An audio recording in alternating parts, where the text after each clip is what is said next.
they do now because it's shocking. Took a long time to get Tigers. here, girl. These damn Tigers. All right. Hello, and welcome to Visiting Dugout. You know me. I'm Chrystal O'Keefe. I have my dear friend Brandon from Bless You Boys on our sister site to Southside Sox. We're going to talk about the Tigers, who I called this 2 years ago, and I continue to brag on this podcast and anytime I'm on a podcast that I called the Tigers being good. I said it's not their year. It's going to take a year or two, but they're going to be so good. And here we are, 2025. Tigers are good. So welcome, Brandon. Please feel free to introduce yourself for those who might not remember you.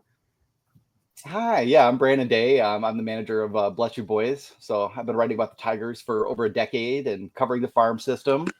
And I live in Michigan, and I suffered through all the Tigers being terrible and writing my little heart out, writing a Game of Thrones sized book about a really awful, god awful baseball team for many, many years. So as you can imagine, we're having a very good time now. We're very happy. Things are going good, and they look like they're going to keep going good in the future.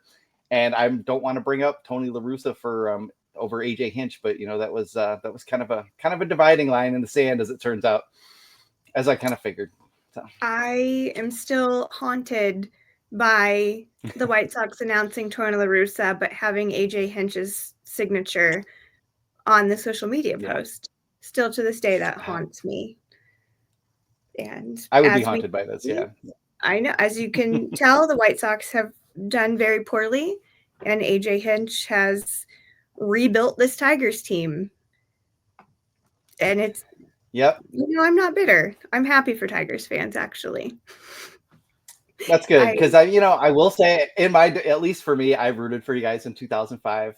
I have some Chicago ties, so when the Tigers are terrible, I'm not bitter. I'm not angry at Chicago teams. I kind of prefer the White Sox over the Cubs because when I lived there, I'm much more of like a South Side type guy. These fancy Northerners, like not really my bag, but it's all good. But it really is AJ Hinch rebuilding this team because he just had so much to do with it. I'm pretty sure AJ Hinch could be just about anybody's player development director, scouting director, or GM. And he pretty much revolutionized the whole organization. And I think he also probably got El Avila fired and Scott Harris hired in the end as well. So he was a highly influential individual in the Tigers organization. And it's probably the single biggest reason for why things have turned around so much. Yeah, so obviously we'll get into what's new with the Tigers here in a second, but since you did mention the other Chicago team, we should first talk about Javy Báez's complete and total turnaround, because I will admit I am a huge Javy hater because of the Cubs. Oh yeah, sure. But he has completely turned it around from last season, me thinking, why are they still paying him money? He's terrible. To having a total 180. What has happened with this new Javy Báez? Because I thought this guy's washed and he's getting old. What's he still doing on the Tigers? And now he's back to like peak 2016 Javy Báez.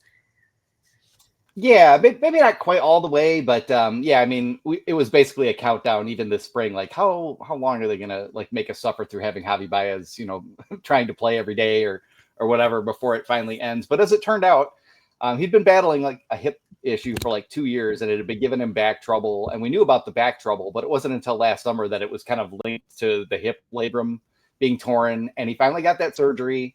Missed the entire Tigers run where they went apeshit all the way down the stretch and into the postseason.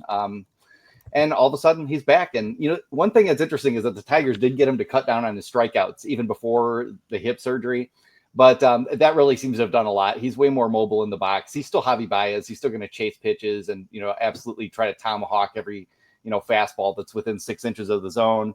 So he's still the same guy, and he's not quite the twitchy monster that he used to be. But he's been way more productive. I mean, that's all it comes down to. He's had some big games. He walk-off home run. Some of those things have gone well. And then when we needed a center fielder, which was really the only problem with this team going into the season, Parker Meadows was hurt, Matt Vierling was hurt, and neither of them is really back yet. And Javy Báez, they were just like, hey, you want to play center field? And it turns out he's really good at that too, in extremely annoying fashion. He's just, I think Javy Báez is a smart guy off the field and a smart defender, but he's such a, just natural reaction athlete at the plate that you don't think of the other things that he could do. But yeah, I mean, he's just kind of a freakishly gifted dude who, doesn't make a lot of sense if you look at his chase rates, and, doesn't make a lot of sense if you look at his actual foot speed that he should be playing center field. But yeah, robbing home runs, making diving catches, it's the Javy Báez show, and we're all just, just along for the ride. And I kind of feel like, it's going to cool down, but the problem is like, we're kind of just getting healthy. Or just on the verge of getting healthy. So he's not going to have to play as much. And AJ Hinch is super good about mixing guys in and using his platoon. So, yeah, I think Javy's going to be pretty effective and probably get some days off once those guys are back. So, his old self, and I say that as a 50-year-old so I can get away with it, but is rested and can do his thing. But, yeah, if there's a single factor with the Tigers, apart from, Tarik Skubal and the pitching in general, is just that they just have so many guys who are either overperforming or like finally broke out after us waiting for them forever. So Casey Mize, Javy Báez, Spencer Torkelson, it just goes on and on, where it's just like all these guys suddenly kind of figured it out at once. I had to look up his age because I was like, he's getting up there. He's like my age. No, he's only 32, which is old in baseball terms. Yeah. But because the way he plays, like he's, tearing himself in half at the plate, throwing himself all over the diamond, as Harrison Ford, as Indiana Jones once said, it's not the age, baby, it's the mileage. So yeah, he's, I don't know how many more years there are, but yeah, it's just been nice because Tiger fans didn't know Javy Báez, other than by reputation. We never saw him be good. Everyone's just been, just fed up with him for 2.5, 3 years and never saw the good Javy really. His first year here, he was fine, like 2.5, 3 WAR guy, decent. But the last 2 years have been absolutely abysmal. So it's just nice that, it's like kind of been a reintroduction to like, okay, this guy is fun. He's talented. All the stuff people, try with the character assassination, he doesn't care or he's lazy. Like, he has his moments like anybody. But by and large, it was just he was hurt and he's not the player he used to be. And to have the approach he has and to be good at all is kind of freakish. But that's him. He's just kind of a freakish, outlier fluke of a player. So, yeah. It's a perfect question for him. So what else is new with this Tigers team? Obviously, we mentioned AJ Hinch has kind of turned this organization completely around to be something great. But what else is new? What else is new is Casey Mize, like our 2 former 1-1 picks that never seemed to be working out. Casey Mize finally figured out his splitter. That really hasn't been particularly good since college. And he's been a solid, productive starting pitcher for us, and occasionally really good looking. And Spencer Torkelson has 15 home runs. And after really 3 years of like some flashes of him being like a really good power hitter, but really living on that same divide as Andrew Vaughn did. I kind of would have liked for us to steal Andrew Vaughn like a year ago. Like one of these two guys is going to figure it out. And it just seems like he did this year. He always had this stance. And I wrote about this last year where he was really like base out with a wide stance and his weight like really central. So all he could do was kind of spin in the batter's box. And all they really did was get him back on his right side more. Using his legs better. I think he did a lot of mobility work this offseason. He's just more mobile in the box and able to cover more pitches. So that's kind of been about it. He was a talented hitter, but it really was not looking very good the last couple seasons. So, yeah, to see him kind of figure it out has been huge. The other thing that's new is Jackson Jobe, who just got hurt. But he was our top prospect and probably the top pitching prospect in baseball coming into the season. He hasn't particularly been great, still kind of wild, but he was, effective at least. So that's helped. And, and then we picked up some veteran relievers, and John Brebbia, who you guys may remember from his White Sox days, has not been much for us, but Tommy Canley has been great. We picked him up from after as a free agent, but after years with the Yankees, and of course, former White Sox reliever as well. And he's been good. It's nice to have kind of one of those freak relievers who just has like one pitch that no one can make any sense of. But that changeup is just absolutely devastating. And to watch this big 6'5" Palooka throw 87 and no one be able to hit it. And for really baffling reasons. Like, it's not like Devin Williams changeup where it had like the highest spin rate in the game.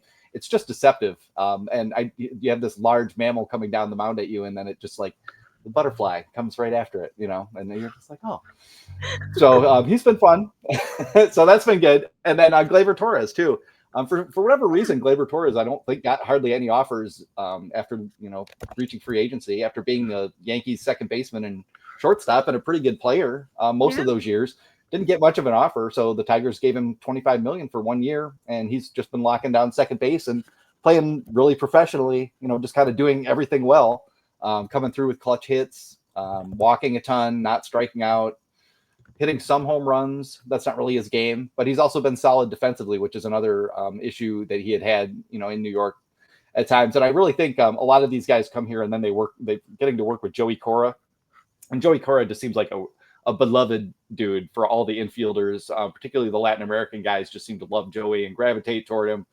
He improved Javy Báez, and Gleyber Torres is playing some of the best defense of his career as well. And it does kind of keep leaching back to the coaching, because Chris Fetter, our pitching coach, might be the best in baseball. He's just done so much with so little. The Tigers don't have that many huge power arms coming out of the bullpen. But, you see what they did with Tarik Skubal. Jack Flaherty came here last year after being with the Orioles and not really getting any better. And really all they did was told him to ditch his cutter and get that out of the mix, because it was impacting his fastball movement. And he went on to have the best season of his career, or just about. So, yeah, just everything is working. And then you look all the way down the farm system, and our farm system is just monstrous, dude. So, yeah, it's all coming up aces right now. Must be so nice.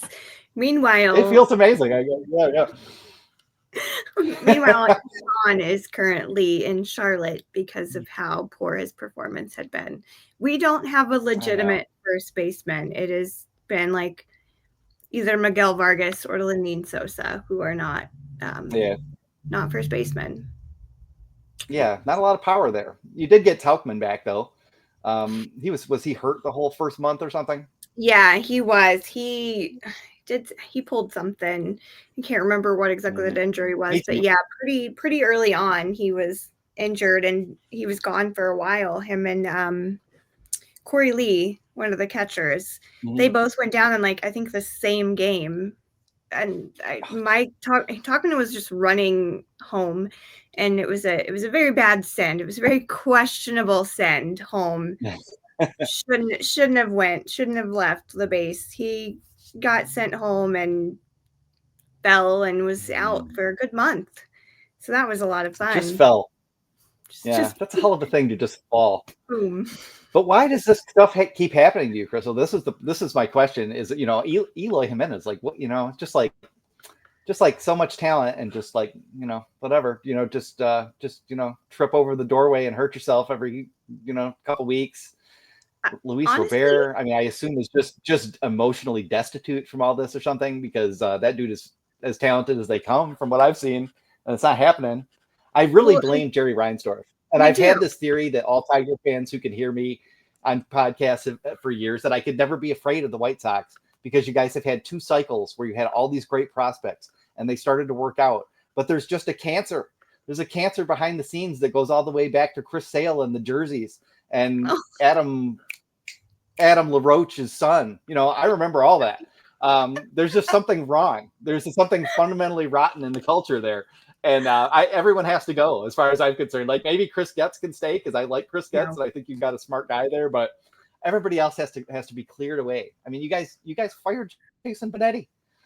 I know.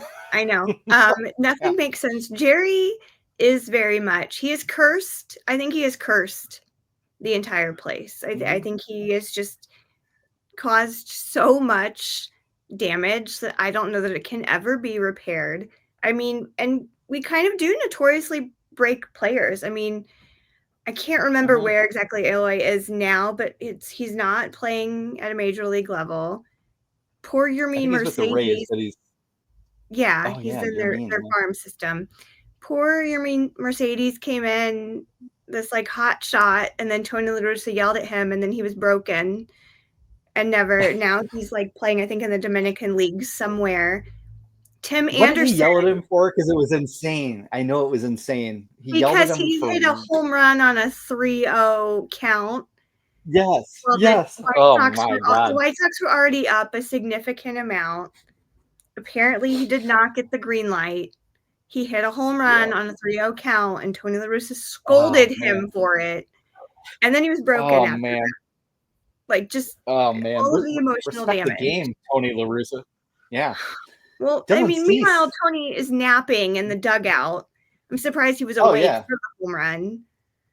Yeah, drying out, getting his B12 shot every morning when he comes into the office. Yeah. I mean, that's right. Dude, Dylan Cease, Michael Kopech, Tim Anderson. These men were talented. Talented from the Angels. I know. He can't even stay with the Angels. I know. And Tim Anderson, it was like that. It was like when Jose left and like you had all your leadership just evaporate all at once and everybody just went completely to hell. Yeah, and I loved Jose as well. I loved Jose. I thought of Jose as a son.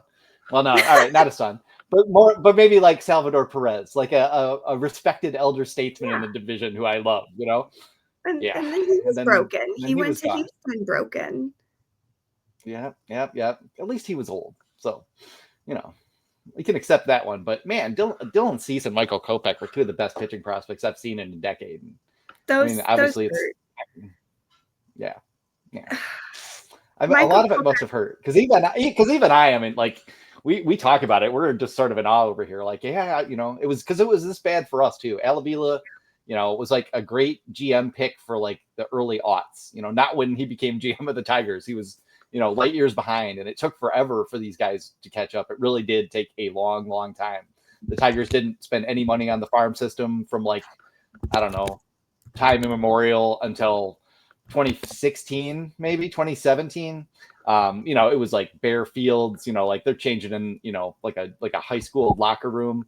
There's no facilities at all. The coaches are making like, minimum wage. They spent nothing. Like it was just bombed out and completely depleted. So they had to start from scratch there. So I guess if I can say anything is that you guys have a lot better farm system than we had back then and a lot better, structure. So you never know. It can turn around faster than you think sometimes. And you guys do have a pretty decent farm cooking. We do. I just think Jerry has to go somehow. I think Michael Jordan like absorbed all of the karma in that man's life right out of him and used it to win all those titles. And that's all that was left is just a husk. A grouchy old husk. I get the sense that he's immortal. So we're going to be stuck with like I'm going to be 90 and Jerry is still going to somehow be the owner of the White Sox. And it sucks because his brain will just be in a jar. Yeah. There's no it's going to be like in Futurama with like the Hall of Presidents basically and he's just in a jar still owning the White Sox and he'll get Ted Williams' brain and that'll be in a jar next to him as his special assistant. Yeah, it's funny. I have to say, like is it just my impression, or is being super rich like reasonably good for your health and longevity? It is. Somehow Keith Richards is just still doing his thing, playing guitar on stage at age 82 or whatever. I continuously I will remind myself kind of constantly. It's like you're not like depressed and ugly and all this. You're just not rich. You would be in poor. That's what I say to myself. Yeah, you would be in such a better state of everything if you just had $1 billion. So that's really the key. It does seem simple, like, should I go to the gym? No, you should make $1 billion somehow. I don't know how. Sell your soul somehow. I blame my dad, why didn't I inherit $1 billion? Why did I inherit it just seems and not $1 billion, mother? Jeez. I know. Raising me blue collar Irish. Thanks a lot. Brutal. But yeah, brutal. I mean, it just comes back to Jerry though, doesn't it? It's just Jerry's got to go somehow. Hopefully. Who knows? I'm hoping like maybe since the Pope is on our side that he'll like spite Jerry down. It's not bad. Maybe that'll take care of it. Maybe he's disgruntled enough. Yeah. I think we might have sapped some of your energy though too, because they started opening Portillo's in Michigan too, and that seemed like a blasphemy to me at the time. But now I'm going way out of my way to get Italian roast beef sandwiches with hot peppers. So life's pretty good on that score too, Chrystal. I'm sorry. It started to spread. Okay. Everything is just happy in Detroit right now. That's okay. Yeah, it's the first time anyone can remember, but yes, it was pretty good. The Lions are good, dude. I don't, we're all just still in shock from that. We don't know what's happening. Eminem's a happy grandpa. What do you guys think of? Yeah, exactly. What do you guys think of Will Venable? Let's talk about that for a second. Yeah, I haven't been a big fan of your last couple managers, so yeah, are things looking better with him? They are. So when they think, and I was so just through the moon when Pedro was let go, because I had such high hopes for him, and then he just completely shattered them, and I was like, actually, no, they're horrible. So Grady Sizemore steps in temporarily, and I was like, you know what? There is like overnight, there was just this crazy shift where the team was in a better mood. They're still losing. They're still not great. But, they're not coming out there like completely miserable. You could tell that there is some energy back in that clubhouse. You're no longer getting like the memeable Miguel Vargas pouting in the corner like we were used to. Like go ahead. You want anger. Yeah, no, you want them to be angry about losing as opposed to just like complete and total apathy. And yeah, Grifol seemed like he just couldn't motivate them at all. Like some of those press conferences after games were pretty ugly. He just didn't seem that equipped. He was bad. So then Grady steps in to take over for the rest of the season, and players are wearing Grady Sizemore shirts for warm-ups. Like, it was hilarious and adorable, but like they liked him a lot. And so I said, if Grady doesn't get the managerial position, I want it to be Will Venable of the ones that they were looking at. So I'm at least very happy that was the direction they took. They needed, not to sound like some ageist asshole, they needed young blood that knew what they were coming into, what they were walking into, and that, because again, you just lost 121 games. You just broke a record. You need to know what you're walking into. And I feel like he came in, he understood, and he is connected with a lot of these players on a much better level than any previous. I mean, Ricky Renteria was like the last manager they had that like connected with any of these players. I feel like they had Tony and then they had Pedro, and they were awful. So it seems like he's connected with the younger guys. He's made an effort, and there's at least more life to where the White Sox are more fun bad than like slam down your laptop bad. So overall, I approve of Will Venable. I think it'll be nice to see what he does with this team. And I do feel like he's very slowly moving the needle in the right direction. And again, you have to be very slow with it. You can't lose 121 games and then win 90 games the next season. It's impossible. No switch. Yeah. So I feel like he's moving it in the right direction at least. Yeah, I mean, it looks like as usual your pitching staff isn't bad. Like, you've got some dude, Shane Smith and what's his name, Davis Martin, is that right? Am I right about that? Okay, yeah, those guys seem like pretty solid. The bullpen doesn't look too bad. You have a lot of sinker ballers. The Tigers love a sinker baller. I hate to tell you that part, but you're also, if I'm going to be encouraging, which I will, the Tigers, if you're going to play them, this is kind of the time. Like the offense finally cooled off after 7 weeks of just being just ridiculously god tier. They're kind of just like everybody's just hitting, but nothing crazy is going on. And our bullpen isn't that great. The back end has been good, but a lot of the middle relief hasn't been super good. And we're missing Reese Olson in the rotation, and now we're missing Jackson Jobe. So we're kind of plugging some holes. You guys will see Skubal, but you just got to shut us out on those days. That's just kind of how it goes. But yeah, but other than that, like it doesn't look like a crazy unfair matchup in the pitching department. And you guys have some decent catching. You guys run the bases well. Defensively, you're terrible, and that has to change. That would be like the first starting place of becoming like, that Royals tier where you're not super talented, but you're still irritating as all hell. Like, the defense needs to come along. But I wouldn't be shocked to see a split, honestly.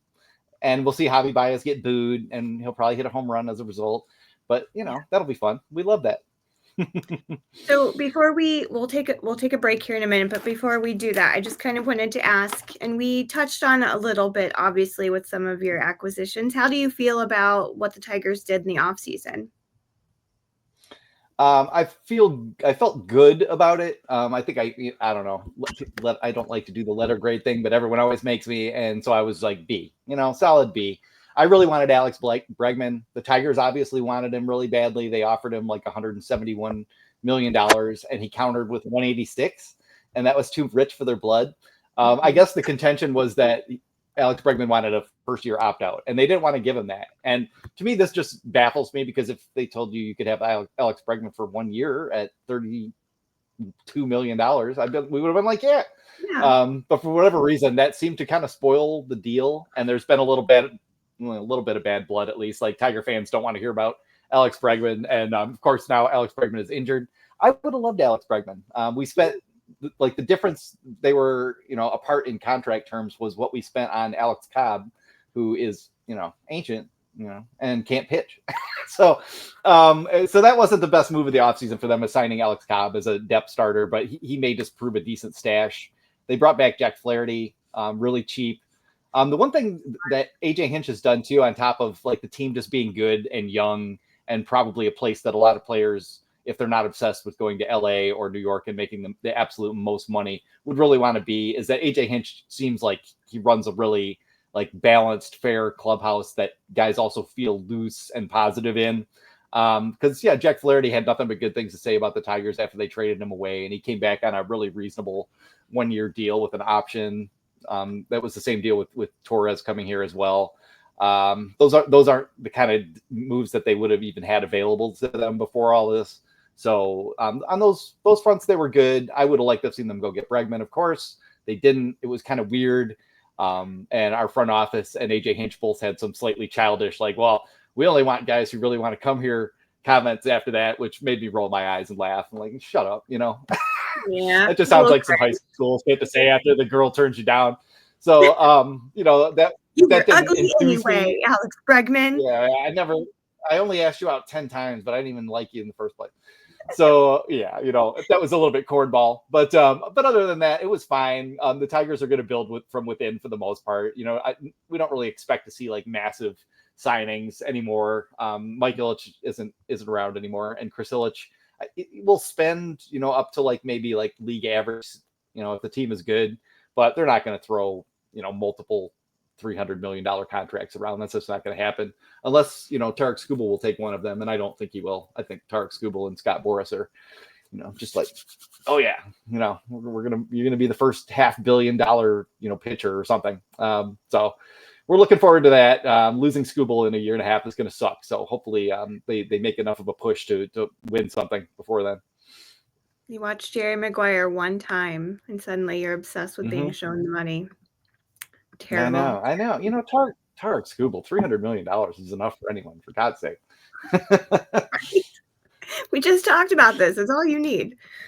All right. Well, I could probably get by it. Yeah. Right. All right. We'll take a quick break, and then we will talk about this unfortunate series upon me, not for you. All right. All right. Welcome back. Okay. So pitching matchups against this Tigers team. So you're going to see Jonathan Cannon, you'll see Shane Smith, and you'll see Sean Burke. Mm-hmm. Okay, dudes, they're fine. I don't have any real complaints about them. Our starters have surprisingly been pretty good. They're young guys, but they're very just quick learners. They're little sponges. They just pick everything up. But what can you tell us about who the White Sox will see? Well, let's see.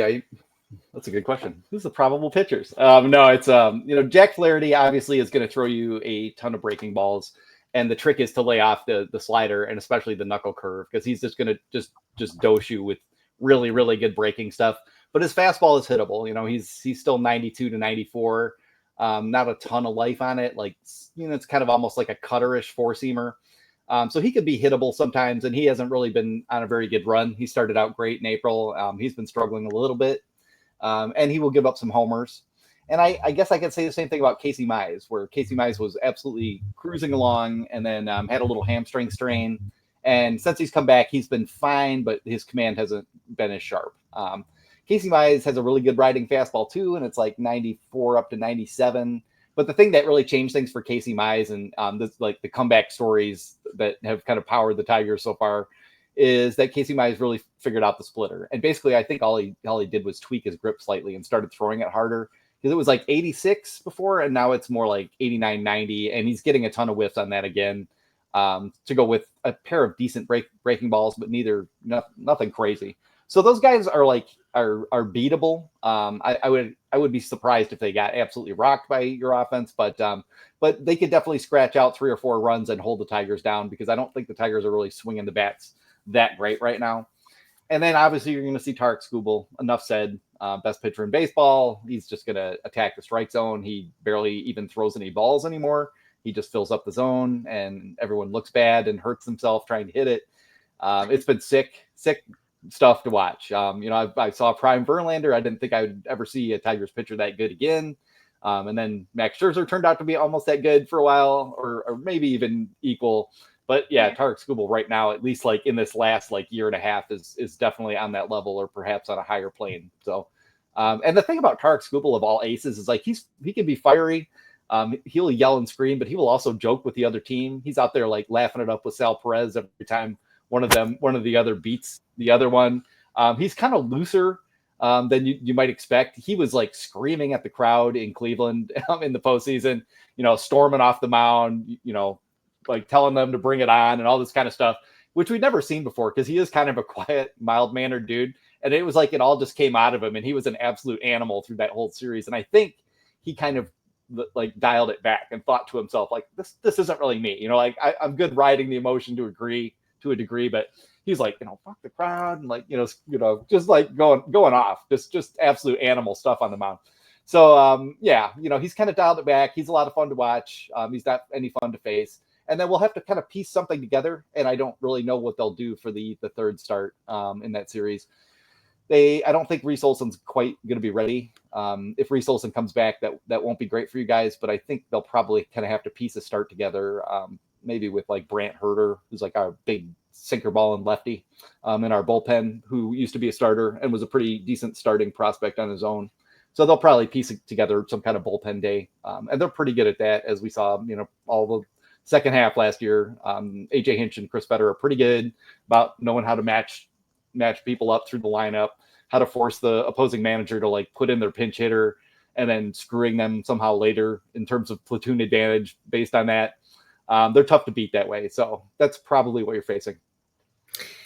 Yeah. So question with him, with going back to Skubal, do you think we have a back-to-back Cy Young chance for him this year? Yeah. I mean, as long as he's healthy, I really would be surprised. Max Fried has pitched great. There's definitely a lot of other good pitchers in the American League. The Mariners guys have, I kind of thought like there was a decent chance that one of them would win the Cy Young, and they haven't really been up to it quite yet. Logan Gilbert's just been coming back and stuff. So, there's some guys who could maybe challenge, but I just think as long as Tarik Skubal's healthy, it's just a whole different level. The thing that changed everything for him was not only that he started throwing 99, 101, 102, kind of whenever he wanted to, coming back from elbow flexor surgery in 2023, was that they kind of figured out this seam shifted changeup that is the same basic changeup that Chris Sale started throwing with the Braves. And you see what it's done for him. But, when you're throwing that hard as well with that good a fastball on top of it, the changeup is just like a magic trick with him right now. Probably the best changeup in baseball. Maybe not in isolation, but combined with that fastball, you just can't deal with it. And the other thing about Skubal is he really pitches guys aggressively inside. You'll get four seamers on the hands and under the chin like constantly. And that, it's just so hard to deal with that. He doesn't really ever hit anybody, but it's just brutal. He's just right in on everybody's hands. And then he uses sinkers against lefties the same way. So they're just going to be eating it and breaking bats the whole outing probably. So Yeah, he's a I had monster. to look up and see what the odds were before we were recording to see kind of where they predict who could take it this year. And the American League has 3 Tigers pitchers.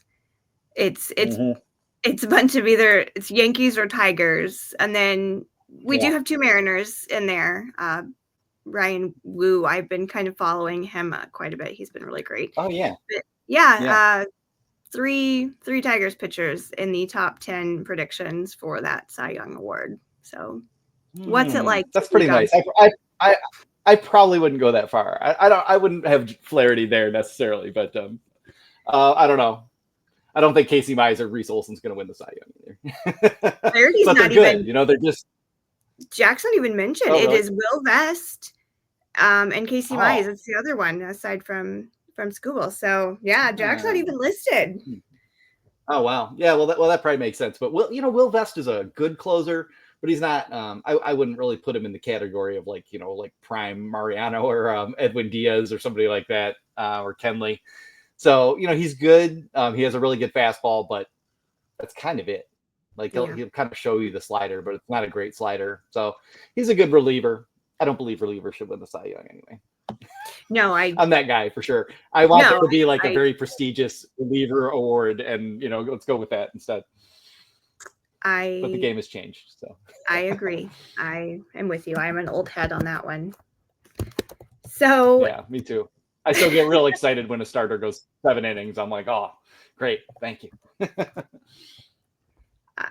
That's one thing with like the young guys on the White Sox. I do get super jazzed because Davis Martin very recently did go 7 innings finally. And I was like, yes, they're learning. They're doing it. Yeah. We're making it. We're going to go back to old head baseball. Yeah. And if you can do that and then balance it with new head baseball and you have like, all these different relievers from different angles and different stuff. And then you have like a couple more of those guys at your AAA level that you can cycle through the year and use them however you want. Like that combo is great. But I don't know. It felt downright icky to me last year, watching Skubal like go out every 5 days. And then it was just crazy reliever magic, the whole rest of the way. Like we were the Rays or something. It was awesome. But at the same time, I was like, man, this is crazy to watch. Like this is not the baseball I'm familiar with. And then, yeah, it was pretty slick to see, but even my sabermetric self sometimes was a little bit like, man, I cannot believe they're getting away with this. So, yeah, having that, and having Skubal, of course, helps because he might go 8 or 9 innings and then your bullpen's reset, and that really did help them with that as well. But like we used openers. It was the whole gamut of Kevin Cash tricks. Mm-hmm. Jonathan Cannon is the only pitcher that you'll face that sometimes I think could use an opener. I feel like he gets a little yippy in the first inning, and I just saw that with the Mets. When he faced the Mets, he got some yips pretty early on. He was like, okay, we need to calm down. You need someone out before you. Then you can go through and plow through your innings. And that's a good one to have like a lefty go out and like have to be the one to have to deal with, Lindor and Soto the first time. Try to get through those guys once. And yeah. I mean, the concept is great. But yeah, it's tough. But yeah, Martin, I from what I've seen, look pretty good, and Smith too. And they're both the kind of guys who can rack up a lot of quick outs. And like the Tigers saw that today, like facing Michael Wacha, like, just swinging early, not necessarily striking out a ton, but just putting the ball weakly and play all over the place. So I am very. I have a question. Why didn't Lenine Sosa just punch Kobe Mayo right in his smug little mouth today? I'm just playing, but that whole thing was weird. It's like, dude, you tried to run into him, to get interference, and now you're mad at him, and shoving him out of the way. It's like, sit down, rookie. That was a topic in our Slack channel today. I was like, I'm not gonna get invested. I saw the replay because I wasn't watching it live, so I saw everything go down, but I was like, nope, I can't. We're not going to have this moment. I'm not going to put those hot opinions out right now. But I would have. I know. It's so funny. Exactly. Baseball is just so funny though. Like that basically counts as a baseball fight. Like that's all it was required. Oh, there was physical contact. Everybody's got to show up in the middle. Then we all stand around like we're the Sharks and the Jets, doing nothing, and then we go. And then we go away. Just start Except, doing at least the Sharks and the Jets would sing you a song. Yeah, exactly. At least they'd sing you a song for it. I don't know. I feel like when pitchers will come out of the bullpen, that's entertaining itself because like they really have to like climb over stuff to really like get out of that bullpen. And I think that's more entertaining because they're like, oh, we got to show up, we got to fight, and they're climbing over things and like running all the way across the field right because next to each other down at home plate. They're just sprinting. And I was like, save your energy. You don't need to be here. They're not actually going to let you throw a punch anymore. These are not the days of, punching AJ in the face. Those days are long gone. Yeah. Yeah, I know it has been a while since I've seen anything like that. Like the last time I think was when Austin, who was it? Was it Austin Wells? God, I can't even remember. Some Yankees catcher and Miguel Cabrera got into a boxing match for a second, and then everybody went to the ground. But that was like probably 7 years ago now. You just don't see very much. And of course then there was Jose Ramirez dropping Timmy, a few years back. That was kind of a classic. I want to see the bullpens just like one should just invade the other bullpen. Rather than coming into the field, they just invade the other bullpen and then they all just stare at each other there. And maybe instead you have like squirrels invading bullpens. Rock, paper, scissors or something. Oh yeah. They could start some animal husbandry out there, with the amount of chipmunks and squirrels that end up in bullpens out there. I'm for it. Yeah, it'd be more entertaining than fake fights. But I have to agree. Like the best part is watching all the relievers like run in like 5 feet from each other. Like you guys could fight right there if you were going to do something. But now we just got to come in, get our wind sprints in, and make it look good. Yeah, it is pretty funny. I wonder did that used to happen? I wonder, like in the 30s and 40s, was it a thing that everybody has to come out whenever there's a confrontation, even back then? Probably. Maybe. Was. I'll have to look at. I mean, I do a history podcast about baseball. This is something I want to know about that. Yeah, I want the history of dugout clearing standoffs. Yeah. First recorded in 1884 in Williamsport, where Eli and McGillicuddy hit so and so. They faced off. I'm writing that down so I can research this now because that's got me really curious. Speaking of threats, it's perfect next question. Who is the biggest threat on the Tigers right now to the White Sox? And this could be a pitcher. This could be, somebody with amazing plate discipline. It doesn't matter. But who is the biggest threat to this White Sox team? It'll be Skubal one day, but Riley Green for the most part. Riley Green's been really streaky this year, but he just keeps erupting like every couple days with a huge game. So probably he's going to do that to you guys at some point along the way. I think he's had two home run games, and he's been really dangerous kind of in the late innings in particular. So he'll like swing and miss and look terrible 2 or 3 times and then homer on you. So it's been that kind of a year for him. But yeah, probably Riley Green. But the thing about the Tigers right now is that we have 8 guys who are over 100 WRC plus. Like I think we have 8 guys that are over 115, and that's kind of it. Like we don't really have the monster, but everybody's been good. Yeah. So that's the relentless depth of our lineup, Crystal, that you will fear. That's fair, and that could be the answer to the next question I had for you. What are the keys for the Tigers to take this series? To piece together that one start without having to wear out the bullpen too much. I think the biggest threat to us is our own bullpen right now. Kind of getting blown up by, a bunch of scrappy young White Sox hitters who haven't seen a lot of these guys before. Probably that's the biggest threat is us just not swinging the bats that great, and then the bullpen blowing a few games. Would that also be your fear heading into the series? Because again, the Tigers are very good and the White Sox are very bad. So in a normal world, you wouldn't have a fear heading into this series. But for the sake of this podcast, I need you to have one. Yeah. And I almost always have lots of fears about baseball and about the Tigers, but I honestly have none. I'm in a transcendent state of mind and being so far this season, where nothing phases me and we fear nothing, and the Tigers might just sweep you guys. But again, if anything does scare me, it's that somebody's going to throw one bad start and then our bullpen's going to blow 2 games, and we're going to come away with like a 500 series, and our fan base is going to absolutely be ready to riot because we are spoiled rotten already. if any of my readers sees this, they know exactly what I'm talking about, because Tiger fans being, kind of like, I don't know, Detroit sports just in general has this like underdog, mentality, which is often good when we are the underdog, but they can't handle it when we're good. And so they have to pick everything, to absolute death, right.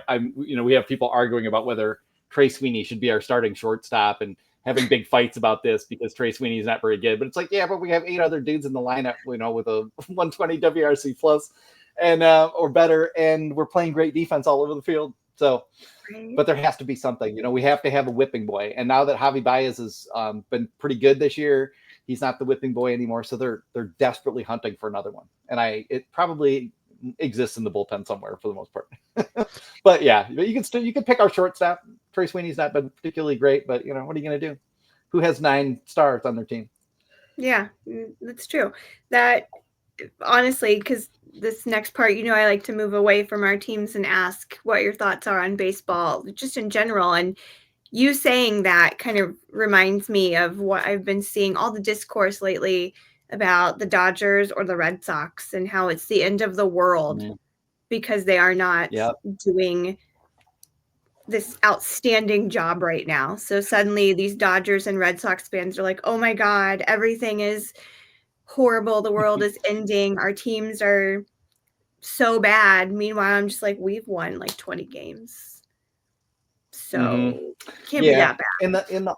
It's not that bad. Yeah. It's all about perspective, isn't it? Well, in the offseason, everyone is mad at the Dodgers and the Yankees, and to a degree the Red Sox, because they spend so much money and they're just guaranteed to win every year, and it sucks. And then of course they don't, because baseball doesn't work that way. And then it's like, oh, what's wrong, with these teams? Like no one else can get a word in edgewise, because either all the articles are about the Dodgers because they're doing great, or they're all about the Dodgers because things aren't going according to plan, of course. But this has always been the way it's been. Obviously, I'm old. I've seen the Yankees in the 90s and various other dynasties come and go. So it can be frustrating. I'm definitely I would like to see kind of a salary floor and semi-cap situation instituted in baseball someday to kind of slightly balance things out a little bit more. But it still comes down to making smart trades and being consistent, and a smart GM like the Brewers or the Rays have had. It still makes it work sometimes. So I don't think baseball's competitiveness has totally been shot. The story I've been really paying a lot of attention to, because I just saw this coming and a lot of people did, is all the threats and just the absolute crap players are getting because so many people are gambling on baseball now. And now that we have FanDuel Sports literally running the show and posting odds on various prop bets throughout the whole game. I don't like where this is going. I didn't like it in the first place. And, America is basically like a bunch of rich people and a smattering of lottery tickets for everyone else. And this is just kind of another, element of that, I think. Yeah. When you get behind a computer screen and tell Liam Hendriks you wish the cancer had killed him, you are a shitty person. And you should have your rights just revoked. Just get off the internet, get away from baseball. You do not belong here. Liam Hendriks is a gem of a human.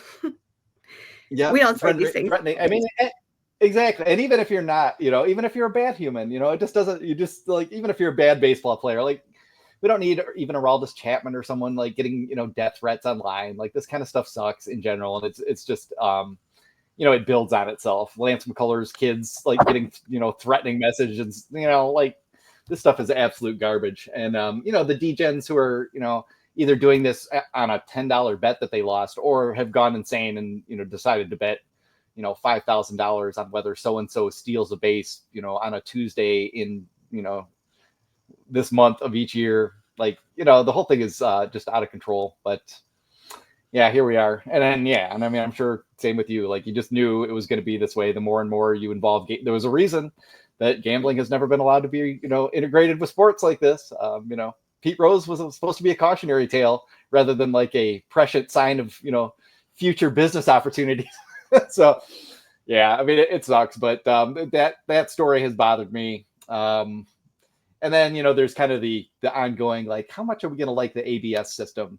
because I do watch a lot of minor league ball, and I've been watching it, at the AAA level the past few years, and it feels like it's gotten pretty dialed, and it's also one of those things that just seems irresistible. But I still find myself like having to explain to people who feel like framing is cheating, or these umps are terrible, that I want you to go back and watch one single complete game from the 80s and tell me what you think of the umps back then. Because I mean, the strike zone was like just a philosophical notion, that was supposed to just be constant, from hitter to hitter, and that was all it was. So we've never played baseball like this before, and it is going to be weird.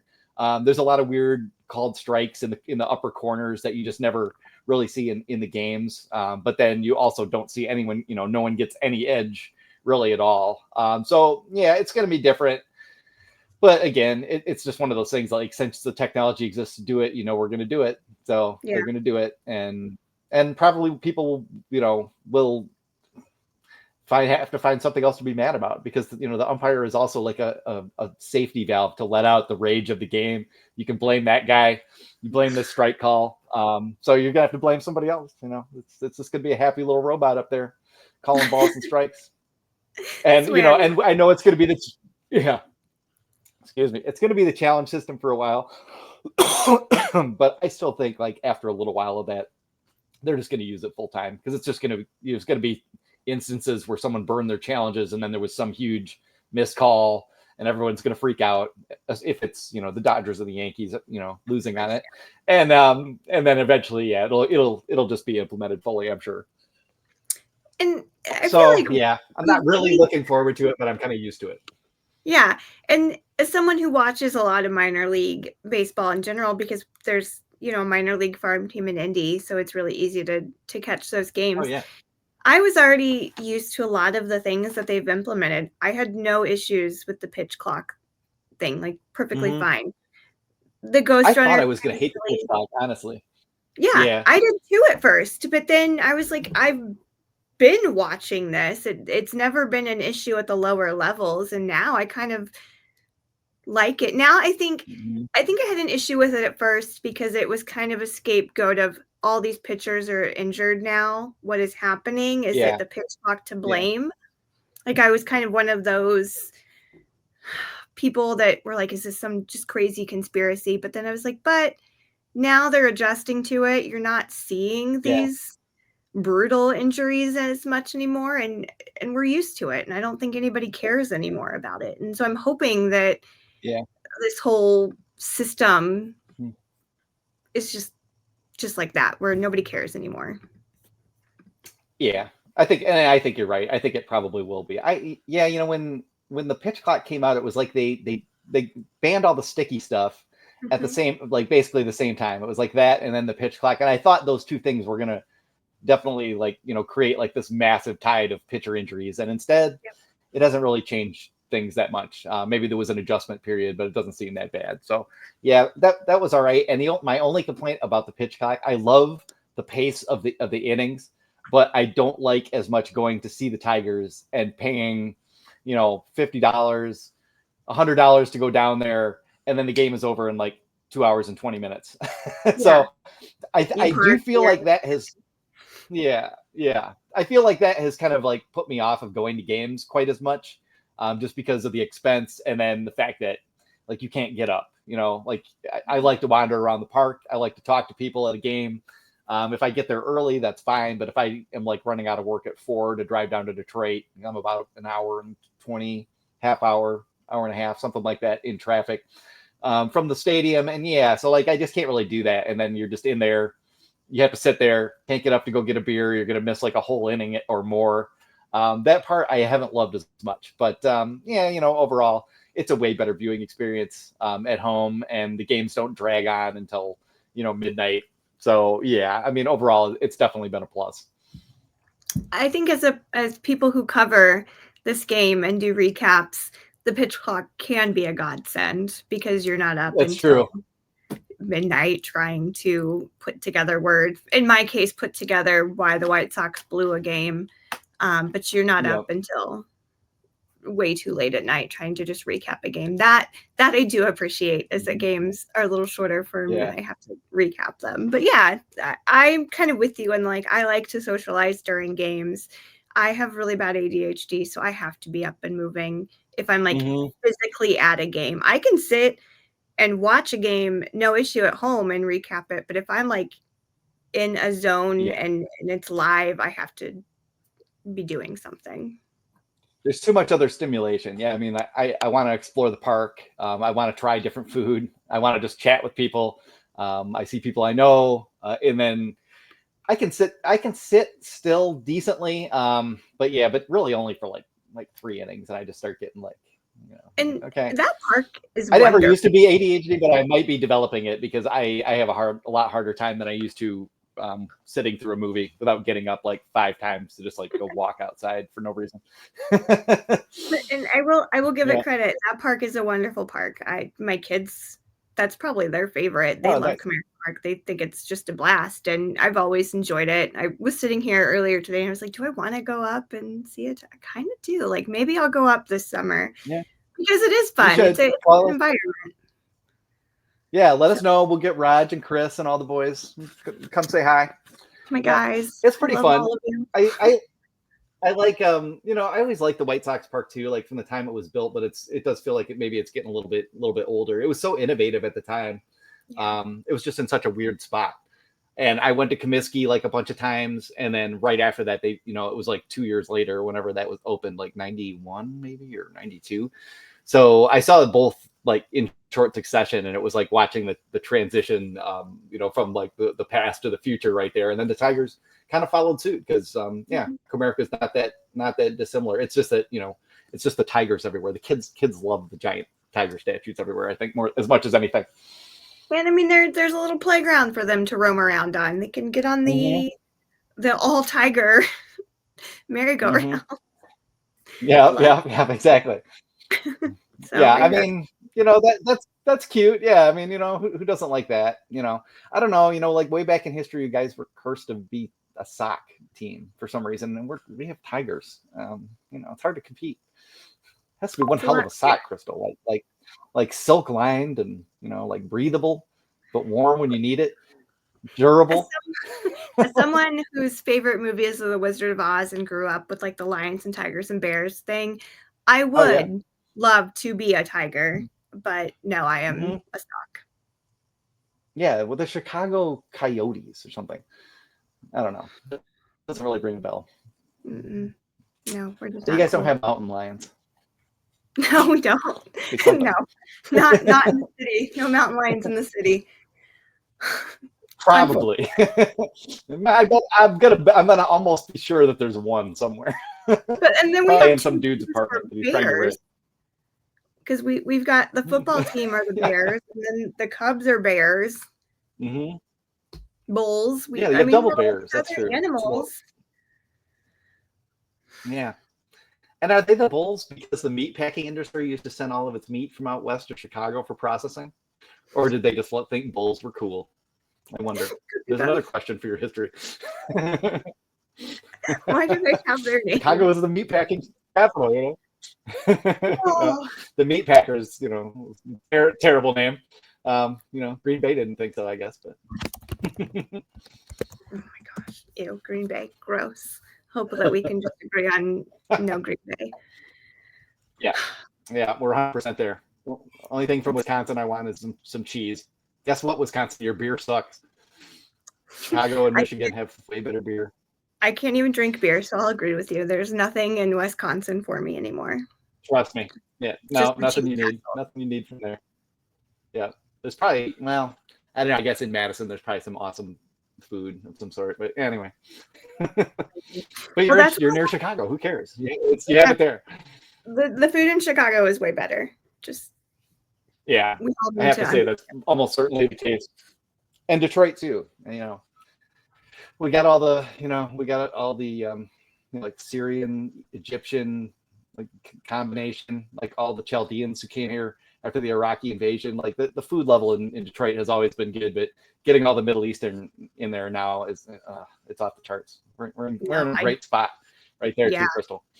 Yeah, no, you are. That's for sure. I have no complaints when I go to Detroit. It's fun. It's a good spot, and all of the, I mean, I love also that all of the, sports venues are just right there too. You can just like walk Yeah. around and just see Yep. everything. It Like has that. turned into like a nice like neighborhood almost. Yeah. Yeah, I love it. No complaints about Detroit. So I'll have to figure out a day that I can come up, and I'll message all of my Tigers guys because I love you. Yep. We'll all come visit. Well, that's what I've got for you. Obviously, thank you for coming on. Please just remind people where they find you.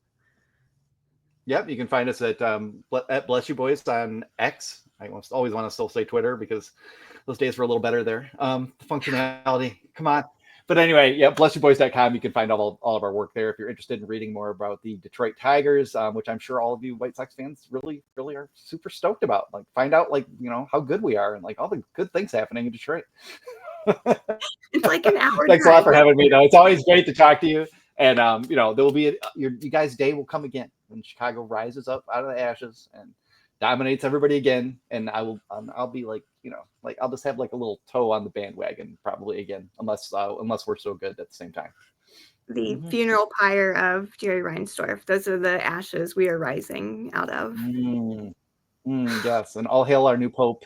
And yeah. Good. All right. Well, thank you so much. Best of luck. Thanks a lot. Yep, we'll see you soon. Bye.